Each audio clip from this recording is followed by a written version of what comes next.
Hello all, ಇವತ್ತಿನ ವಿಡಿಯೋದಲ್ಲಿ ಉದ್ದಿನ ಹುಳಿ ಮಾಡೋದು ಹೇಗೆ ಅಂತ ತೋರಿಸ್ಕೊಡ್ತೀನಿ. ನೀವು ಯಾವ ತರಕಾರಿನಾದರೂ ಹಾಕಿ ಈ ಥರ ಉದ್ದಿನ ಹುಳಿ ಮಾಡ್ಬೋದು. ನಾನಿವತ್ತು ಬೆಂಡೆಕಾಯಿಲಿ ಮಾಡ್ತೀನಿ. ಮೊದಲು ಕುಕ್ಕರಲ್ಲಿ ಅನ್ನಕ್ಕೆ ಮತ್ತು ಬೇಳೆಗೆ ಬೇಯಿಸ್ಲಿಕ್ಕೆ ಇಟ್ಬಿಟ್ಟಿದ್ದೀನಿ. ಒಂದು ಪಾತ್ರೆಯಲ್ಲಿ ಅನ್ನ, ಒಂದು ಪಾತ್ರೆಯಲ್ಲಿ ಬೇಳೆ ಇಡಬೇಕಾದ್ರೆ ಒಂದು ಚಿಟಿಕೆ ಎಣ್ಣೆ, ಒಂದು ಸ್ವಲ್ಪ ಅರಿಶಿನ ಪುಡಿ ಹಾಕಿ ಬೇಯಲಿಕ್ಕೆ ಇಟ್ಬಿಡಿ. ಸೊ ದಟ್ ಒಂದು ಕಡೆ ಅನ್ನ ರೆಡಿ ಆಗುತ್ತೆ, ಬೇಳೆನೂ ಬೆಂದೋಗುತ್ತೆ.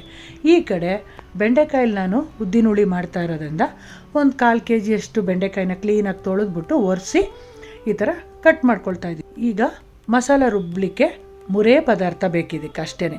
ಉದ್ದಿನ ಬೇಳೆ, ಧನಿಯಾ ಮತ್ತು ಒಣಮೆಣಸಿನ್ಕಾಯಿ ನೀವು ಬ್ಯಾಡ್ಗಿನಾರು ಬಳಸ್ಕೋಬೋದು, ಗುಂಟೂರಾರು ಬಳಸ್ಬೋದು, ಇಲ್ಲ 2 ಮಿಕ್ಸ್ ಮಾಡಿ ಹಾಕೋ. ನಾನಿವತ್ತು ಗುಂಟೂರು ಮೆಣಸಿನ್ಕಾಯಿ ಖಾರವಾಗಿರಲಿ ಅಂತ ಮಾಡ್ತಾಯಿದ್ದೀನಿ. ಒಗ್ಗರಣೆಗೆ ಮೆಂತ್ಯ ಹಾಕಿ ಒಗ್ಗರಣೆ ಮಾಡಬೇಕು, ಸಾಸಿವೆ ಹಾಕಬಾರ್ದು. ಇದಕ್ಕೆ ಮೆಂತ್ಯ ರುಬ್ಲಿಕ್ಕೆ 3 ಪದಾರ್ಥ: ಧನಿಯಾ, ಉದ್ದಿನಬೇಳೆ, ಒಣಮೆಣಸಿನ್ಕಾಯಿ, ಫ್ರೆಶ್ ಆಗಿ ತುರಿದಂಥ ಕಾಯಿ ತುರಿ ಒಂದು 2 ಮುಷ್ಟಿಯಷ್ಟು ಹಾಕಿ ಹುಣಸೆಹಣ್ಣು ಹಾಕಿನೇ ರುಬ್ಬಿಡಿ. ಸೊ ದಟ್ ನೀರು ಹಾಕೋ ಬದಲು ಹುಣಸೆಹಣ್ಣು ರಸ ಹಾಕಿ ರುಬ್ಬಿಟ್ರೆ ಹುಣಸೆಹಣ್ಣು ಮತ್ತೆ ಹಾಕೋದು ಬೇಕಾಗಿರೋದಿಲ್ಲ. ಟೊಮೆಟೊ ಇಷ್ಟಪಡೋರು ಟೊಮೆಟೊ ಹಾಕ್ಬೋದು, ನಾನು ಟೊಮೆಟೊ ಹಾಕ್ತಾಯಿಲ್ಲ. ಬಟ್ ಟೊಮೆಟೊ ಹಾಕ್ದೇ ಮಾಡಿದ್ರೇ ಇದು ತುಂಬ ಚೆನ್ನಾಗಿ ಬರುತ್ತೆ. ಇಷ್ಟಪಟ್ಟವ್ರು ಹಾಕ್ಕೋಬೋದು, ಏನು ತೊಂದರೆ ಇಲ್ಲ. ಮಿಕ್ಸಿ ಜಾರಲ್ಲಿ ಮೆತ್ಕೊಂಡಿರೋದು ಕೂಡ ಸ್ವಲ್ಪ ನೀರು ಹಾಕಿ ಬಾಣಲೆಗೆ ಸೇರಿಸ್ತಾ ಇದ್ದೀನಿ.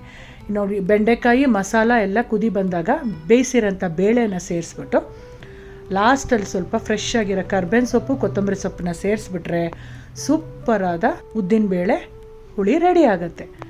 ನೀವು ತರಕಾರಿ ನಾನು ಹೇಳ್ದಂಗೆ ಬೆಂಡೆಕಾಯಿ ಇಲ್ಲಾಂದರೆ ಮಂಗಳೂರು ಸೌತೆಕಾಯಿ ಯಾವುದಾದ್ರು ಹೀರೆಕಾಯಿ ಯಾವುದಾದ್ರು ಹಾಕೋಬೋದು. ಖಂಡಿತ ಟ್ರೈ ಮಾಡಿ, ತುಂಬ ರುಚಿಯಾಗಿರುತ್ತೆ. ಅದು ಬಿಸಿ ಬಿಸಿ ಅನ್ನಕ್ಕಂತೂ ಸೂಪರಾಗಿರುತ್ತೆ. ಮಾಡಿಬಿಟ್ಟು ಹೇಗೆ ಬಂತು ಅಂತ ನನಗೆ ಕಮೆಂಟ್ಸಲ್ಲಿ ಹೇಳಿ. ಬಾಯ್.